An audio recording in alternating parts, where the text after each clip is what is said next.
Olá pessoal, aqui é o Velgas. Hoje, dia 17 de maio de 2021.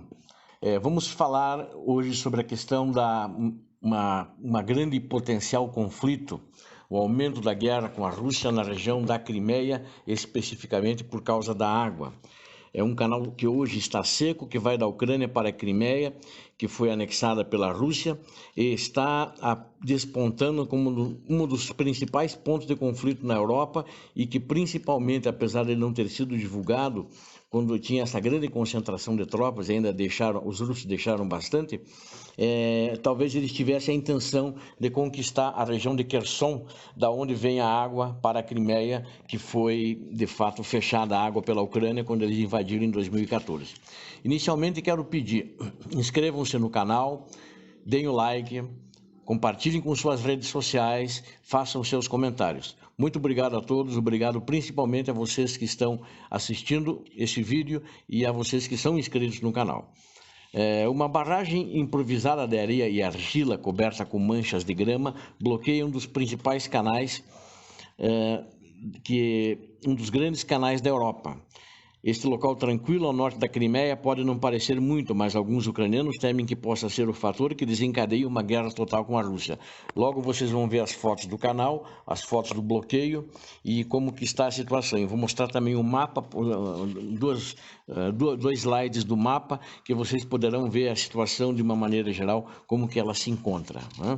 Poderão ver o canal ali em mais detalhes e da região que ela vem até onde ela vai na Crimeia. O presidente russo Vladimir Putin ordenou que as suas tropas, que ele reuniu na fronteira com a Ucrânia, nesta primavera, recuassem. Mas mais ou menos 80 mil permanecem ao alcance para voltarem, se for o caso, a atacar a Ucrânia. E muitos ucranianos acreditam que essa ameaça permanece de uma nova invasão. Um dos principais motivos, segundo os temores, é o canal da Crimeia do Norte, que tem 400 quilômetros de extensão, que liga a Crimeia ao rio Dnipro, na Ucrânia, a principal fonte de água da Crimeia, até que Putin anexou em 2014. E a Ucrânia, em uma operação secreta, construiu às pressas a barragem para bloquear o fluxo do canal. Agora a planície fértil, através da qual o canal corre na região de Kherson, no sul da Ucrânia, emergiu como um dos principais pontos de inflexão geopolítica da Europa. As tensões sobre o canal aumentaram nos últimos meses, depois que uma seca muito forte agravou a crise hídrica na Crimeia. O risco de escalada aumentando junto com a temperatura de confronto com o Putin, com o Ocidente também, e o Ocidente não reconhecendo a anexação da Crimeia, colocando-se ao lado da Ucrânia. Transmissoras de televisão de alta potência também foram instaladas na fronteira com a Crimeia, transmitindo a narrativa do Kremlin para o território controlado pela Ucrânia.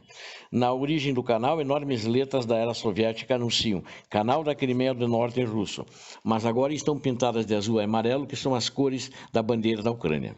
O canal é um símbolo concreto dos laços que outrora, no tempo da União Soviética, a Ucrânia fazia parte.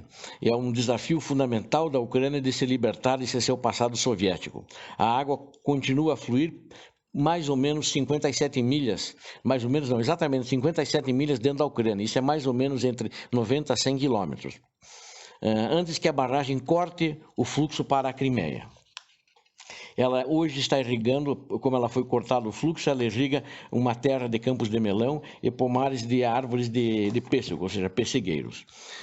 Na Crimeia, depois de uma grande seca no ano passado, a escassez de água se tornou tão terrível que as autoridades russas começaram a evocar o espectro da morte em massa. Embora os avisos da catástrofe humanitária sejam contraditos pelas próprias autoridades russas, de que garantem que não vai faltar água nem para os turistas e convidam os turistas que no tempo da Ucrânia vinham muito a visitar a Crimeia, tem praias bonitas, maravilhosas e quentes, mas que deixaram, tem hoje apenas turistas russos, os turistas do resto do mundo não estão indo. Vladimir Putin prometeu gastar 670 milhões de dólares para lidar com a escassez da água. mas esse ano os reservatórios estão secos e a água está sendo racionada, ou seja, não gastou nenhum centavo de dólar até agora. As autoridades ucranianas não se comoveram, segundo a Convenção de Genebra, dizem que a responsabilidade é da Rússia para conseguir água para a Crimeia, porque ela é um país agressor e que anexou a Crimeia à revelia. E também disse, os russos quiserem, existem aquíferos que eles podem explorar, mas os russos não estão fazendo nada para abastecer a Crimeia de água dos aquíferos. O Kremlin disse que a Crimeia se juntou voluntariamente à Rússia em 2014, essa narrativa é uma narrativa boba, falsa, eles anexaram imoralmente com a ajuda de tropas russas após a revolução pró-ocidente em Kiev, capital da Ucrânia. Quase todos os governos do mundo ainda consideram a Crimeia parte da Ucrânia. Sem água para a Crimeia, até a desocupação, o representante para a Crimeia do presidente Volodymyr Zelensky explicou a política do governo no período. Zelensky verificou a prontidão, esteve recentemente verificando a prontidão das tropas ucranianas na divisa com a Crimeia. Isso foi no mês passado. E, embora as tropas russas estejam se retirando, alertou ele, a Ucrânia deve estar preparada para o retorno deles a qualquer momento. Em Washington, altos funcionários americanos acreditam que uma incursão para garantir o abastecimento de água continua sendo uma ameaça real, embora os custos e a dificuldade de tal movimento pareçam ter sido suficientes para dissuadir a Rússia por enquanto. Ela foi construída ainda na década de 60, no tempo da União Soviética, já quando estava sob o comando da Ucrânia, que foi passada para a Ucrânia pelo presidente na época, Nikita Khrushchev. Cerca de 10 mil homens trabalharam e ajudaram a construir um canal que, segundo eles, é uma maravilha da engenharia, que a cada 2,5 centímetros de altitude, ele há um desnível, fazendo com que a água flui diretamente, sem interrupção, por 129 quilômetros. Eu quero repetir aqui só esse final aqui, que eu estava comentando antes.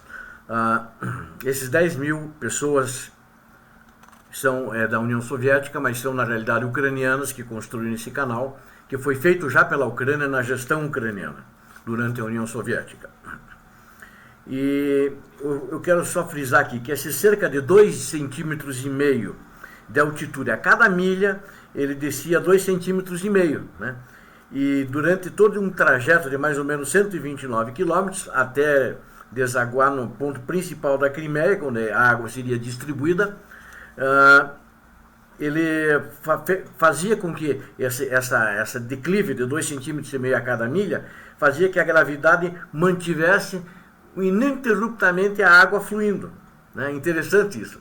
E na realidade as pessoas que construíram isso são arqueólogos, sapadores, inclusive militares, né? Porque eles tiveram que abrir caminho para tirar todo o entulho da Segunda Guerra Mundial que estava lá, material bélico, inclusive eventuais minas, né? Então foi feito isso por sapadores. Um trabalho muito bom e muito interessante, muito inteligente da parte da engenharia ucraniana na época e pelos engenheiros ucranianos. Essa é uma questão que deverá, de fato, ensejar. Quer dizer, a Rússia não entrou agora, eu acredito que ela até entraria se fosse o Trump. O Trump não ia fazer nada, ele sempre elogiava o Putin, às vezes em quando faziam de conta que falavam mal um do outro, mas eles mantinham uma relação muito boa. O Trump em nenhum momento reagiu contra as coisas que o Putin faz. Nem no Oriente Médio, ele entregou as bases onde estavam os americanos, hoje estão os russos naquelas bases, são 3 bases americanas. Então a relação deles é muito boa e eu diria até suspeita. E hoje a Ucrânia está construindo uma barragem definitiva, porque esses 7 anos foi feito com uma barragem, vamos dizer assim, provisória, que foram colocados sacos de areia, foram colocados material de concreto, né, junto com esses sacos de areia, para impedir que a água vazasse, que ela fluísse. E até agora deu certo, mas agora a Ucrânia está construindo, finalizando uma barragem definitiva, embora que ela está fazendo com escotilhas que ainda não estão funcionando. Se houver uma decisão futura de novamente voltar a suprir a Crimeia, através dessas escotilhas a água poderá fluir. Uma coisa muito interessante de uma pesquisa de jornais americanos fizeram ali na província justamente de Kherson, nessa província, que é a província já ao lado da Crimeia. né, da região ali onde vem a água efetivamente. Passa por ali, não é que ela vem do rio Dnipro, mas ele passa ali, está ali bem no caminho. E aí foi perguntado a eles, né, sobre a questão se a Rússia invadisse, como é que seria a postura deles. Eu vou ler aqui a declaração que a maioria respondeu, né?